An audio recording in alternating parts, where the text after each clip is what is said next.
अनुसार बात उन दिनों की है जब कुमाऊं में चंद्रवंश के कल्याण चंद नाम के राजा राज करते थे। उनकी कोई संतान नहीं थी, तो ऐसे में उनका कोई उत्तराधिकारी भी नहीं था जो आगे चलकर उनके राज्य को संभाले।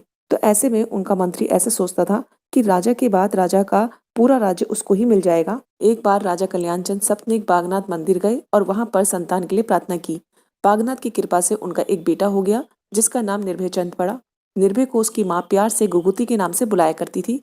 गुगुती के गले में एक मोती की माला थी जिसमें घुंघरू लगे हुए थे, तो इसलिए वो माला गुगुती को बहुत पसंद थी, जिसे पहनकर गुगुती बहुत खुश रहता था। जब गुगुती किसी बात पर जिद करता तो उसकी माँ उससे कहती कि जिद ना कर, नहीं तो मैं माला कौवे को दे दूंगी।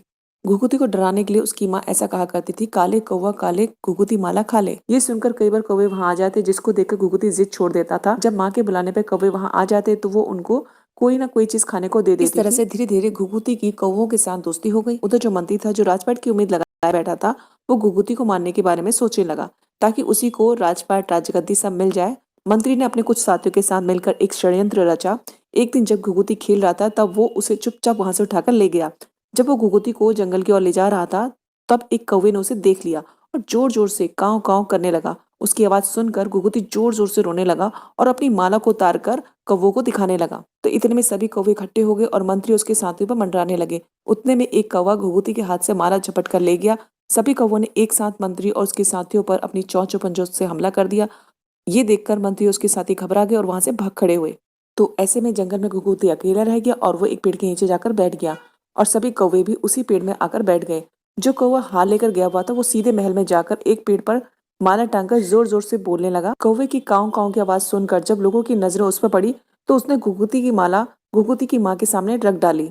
माला सभी ने पहचान ली। इसके बाद कौवा एक डाल से दूसरी डाल पर उड़ने लगा। ये देख वहां पर सभी लोगों ने अनुमान लगाया कि कौवा घुघुती के बारे में कुछ न कुछ जानता है और वो उन्हें उसके बारे में कुछ बताना चाहता है। ये देख राजा और उसके घुड़सवार तुरंत कौवे के पीछे पीछे चले गए।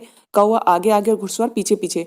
कुछ दूरी पर जाकर कौवा एक पेड़ पर जाकर बैठ गया। राजा ने देखा कि पेड़ के नीचे उसका बेटा सोया हुआ है। राजा ने बेटे को उठाया, गले से लगाया और घर को लौट आया। घर लौटने पर जैसे ही घुघुती की माँ की नजर घुघुती पर पड़ी तो घुघुती की माँ के प्राण लौट आए। माँ ने घुघुती की माला को दिखाकर कहा कि आज ये माला नहीं होती तो घुघुती जिंदा नहीं रहता। राजा ने मंत्री और उसके साथियों को मृत्युदंड दे दिया। घुघुती के मिल जाने पर माँ ने बहुत सारे पकवान बनाए और घुघुती से कहा कि ये पकवान अपने दोस्त कौवों को बुलाकर खिला दे।